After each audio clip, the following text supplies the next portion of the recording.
The case for a strategic Bitcoin reserve. The whole point of a strategic Bitcoin reserve is Bitcoin only. At the 2024 Bitcoin conference, Donald Trump made history, not just by showing up, but by committing to something no U.S. president had ever dared to say out loud. This will serve, in effect, as the core of the Strategic National Bitcoin Stockpile. He promised that if re-elected, his administration would keep 100% of all Bitcoin the U.S. government holds or acquires, a powerful statement that signals a shift toward Bitcoin as a long-term sovereign reserve asset, a direct challenge to the old system, a signal to the world that hard money wins. The question isn't if this will happen. The question is, who will get there first? There are certain prerequisites for good money, and at the top of the list is being a neutral store of value. Neutral means it is no one else's liability. No one can manipulate, inflate, or devalue it for their own benefit.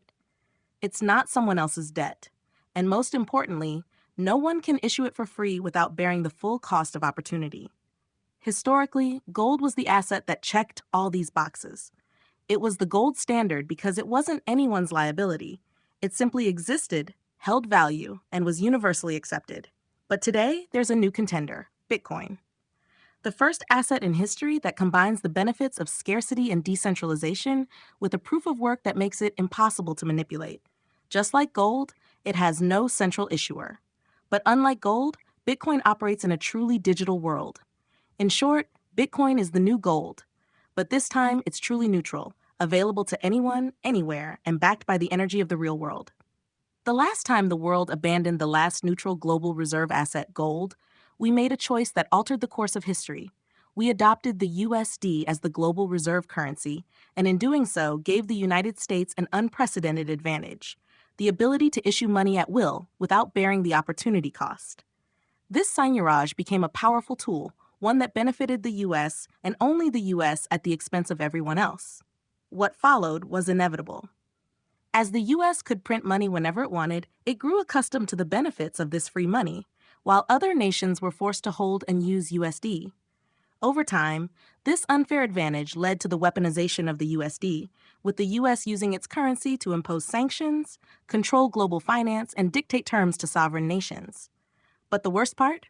The very currency that was meant to serve as a public good for the entire global economy became a tool of economic warfare and devaluation. What was once seen as a stable global currency became vulnerable, its value eroded by inflation, political decisions, and its overuse. Enter Bitcoin, a global reserve asset that's neutral, decentralized, and immutable, and most importantly, can't be manipulated by any one country or government. Bitcoin offers a chance to break free from this cycle of currency debasement and global inequality by offering a store of value that's not tied to any nation-state's political agenda. The question is, are we ready to fix the mistakes of the past? In the digital age, there is only one asset that is truly strategic, one asset worthy of a strategic reserve, Bitcoin. Unlike fiat currencies, Bitcoin cannot be printed at will. Unlike gold, it can be sent anywhere, instantly, at near zero cost.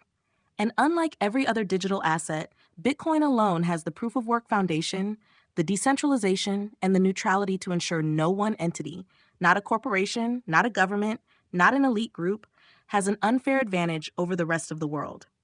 Altcoins are ineligible. They are controlled by insiders, issued with no opportunity cost, and structured in ways that inevitably grant third parties an unfair advantage. Bitcoin stands alone as the only asset with the necessary neutrality, scarcity, and immutability to serve as a true strategic reserve. Every nation will face this decision sooner or later. The question is, will they act before or after it's too late? A Bitcoin-only strategic reserve isn't just an option. It's a necessity for any country that wants to maintain sovereignty in the 21st century. The U.S. has a choice: seize the Bitcoin advantage now or be forced to adopt it later at a much higher cost.